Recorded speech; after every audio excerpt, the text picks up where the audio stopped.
Hey folks, how's it going? Honkai Star Rail's release is approaching and there are a couple of things in it that piqued my interest. While waiting out these last couple of weeks, I want to share a bit of my hopes, fears and expectations for the game, so let's go over the presentation stream together.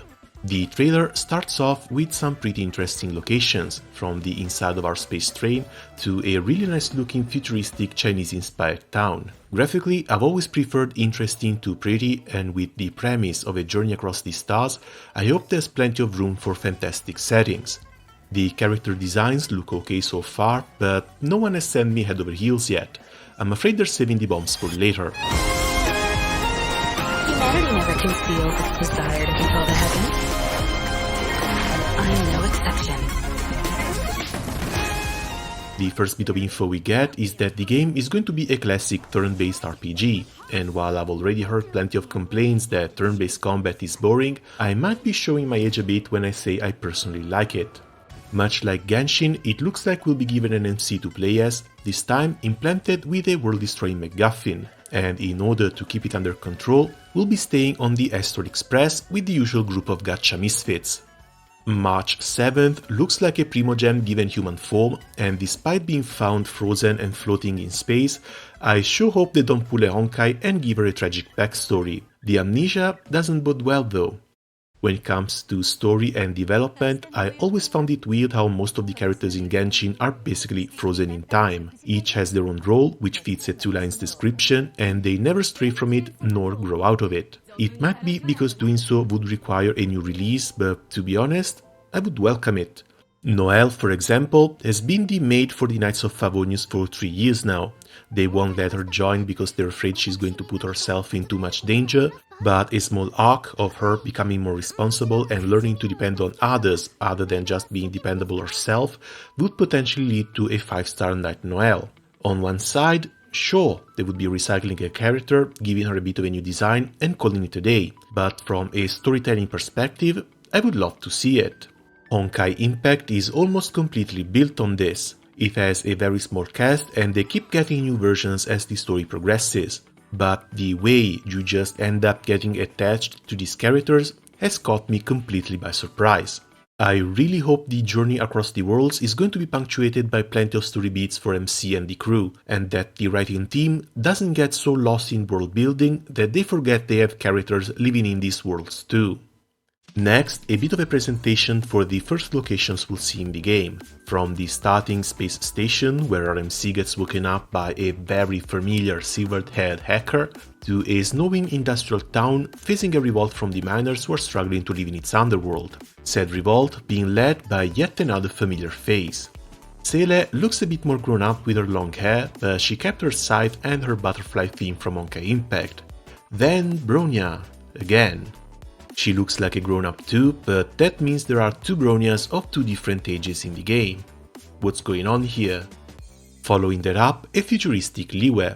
I've got to admit I've never really been exposed to Chinese styles and cultures outside of what passes for it in American media, so I do find this type of architecture and visuals particularly fascinating. Them also adding little dragon kings and fox ladies to the mix makes me want to jump in and explore it even more.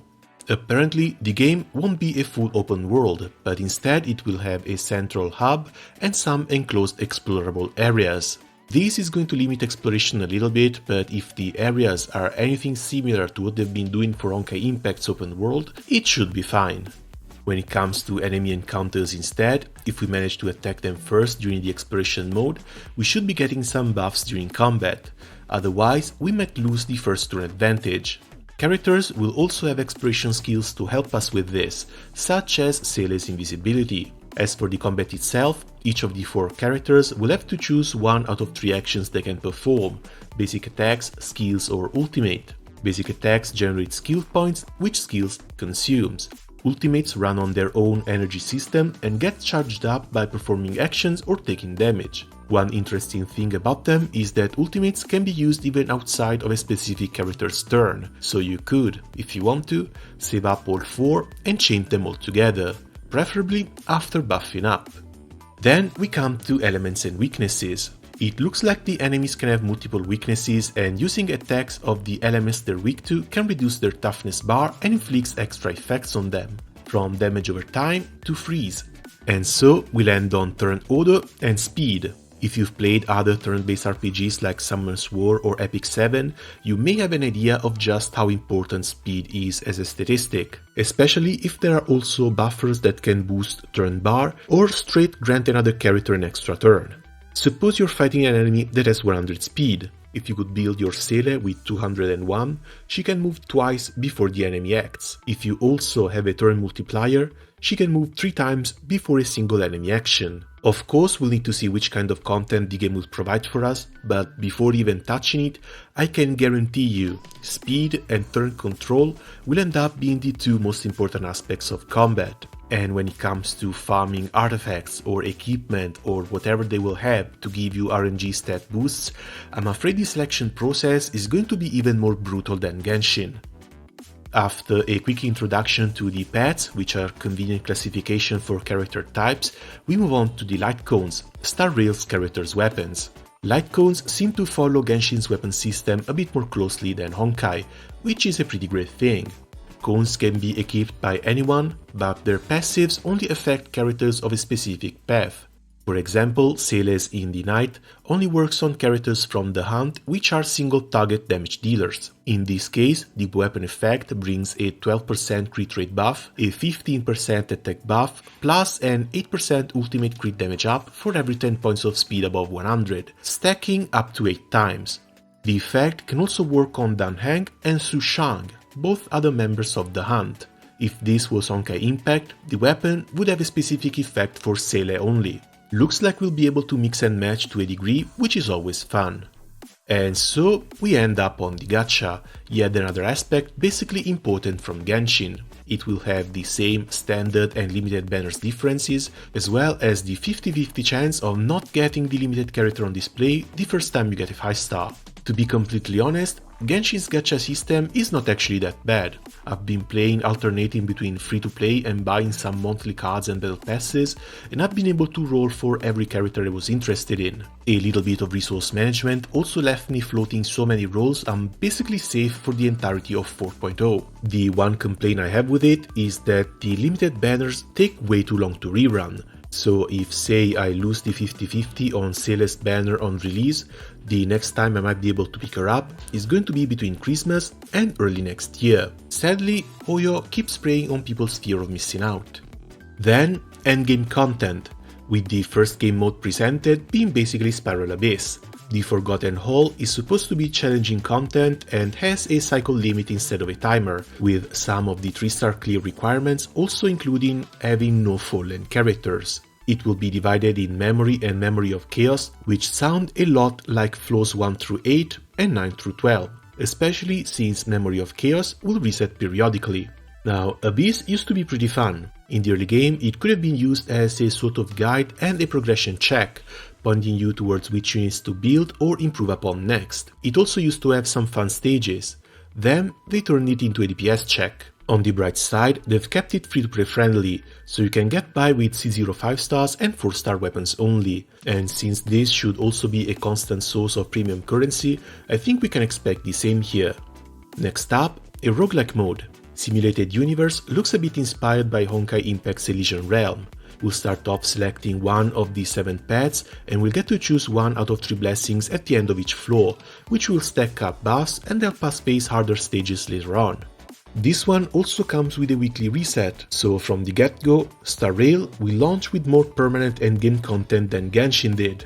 The Elysian Realm in Honkai is also pretty fun to play, as the buffs you get can stack up to an insane degree. Fingers crossed, it will be a similar experience. When it comes to events, the first one will run on the second half of 1.0 and it looks to be a combat-based one, kind of a tournament thing. They mentioned competing to earn points and improve rankings, but I'm afraid the rankings will only be related to the story event and its own rewards. I do believe they're starting off on the right foot at least. Genshin has been moving away from combat events for a long time now, and it's gotten to the point where even if you do roll for a new character, the only slightly challenging content you can do with them is Abyss 12 once every 15 days, or run it for no rewards just to try the new character out, as well as the one combat event per version they have. Even then, it's often a kill as many enemies as possible within 4 minutes type of event, and you can only run one stage per day for a week. Each version lasts 6 weeks though, and outside of the first week of a new update, the rest is kind of filler. I really miss the Genshin team trying to add interesting bosses to events. The Ice Flower from the Albedo event with a shield phase before the fight was really fun. The Ring Raider with the repair stations was okay too, but they kind of dropped the ball ever since. They wanted to do a silly fun event with beetle fighting, but it ended up looking like this.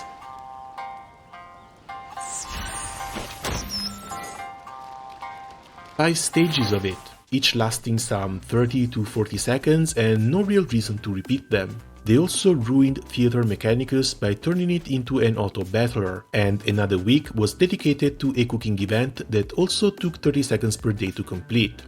At the same time, Honkai was also holding a silly fun event. They used their Chibi-Door models in a side-scrolling shooter with 10 characters, each with a different weapon you could level up and customize, 3 story paths, 20 stages, a time attack challenge and 5 different boss fights. Someone is clearly putting a bit more effort into their game it seems, and I seriously hope this starrail team takes after Honkai. A few non-combat events here and there are perfectly fine to break the pace, but if I need to invest time and resources into my characters, I would also very much like to play with them.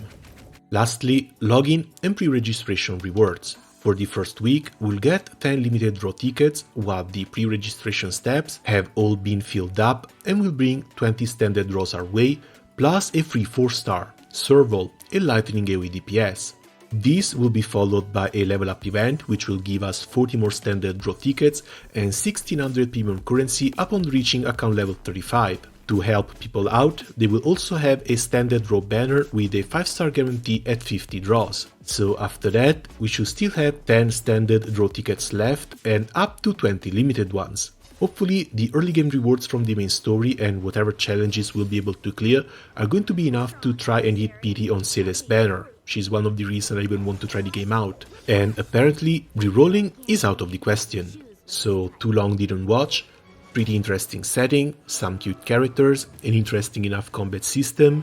They copy-pasted things that worked well in Genshin already, so hopefully it will be quite the enjoyable experience. My worst fear is that just like Genshin, the game can end up with a content drought and will be left to log in, do dailies, burn stamina, curse RNG because our artifacts didn't roll 3 crits to speed, and log out. All while waiting for the next patch that will bring the game back to life for 2 weeks out of 6. The roguelike game mode might help a little bit, but it will be mostly up to what other events they will cook up for us to play. Alright then, that's going to be it from me for the moment. Let me know if you're also looking forward to starting a new adventure and what your own hopes for the games are. As always, thanks a lot for watching and see you soon. Ciao!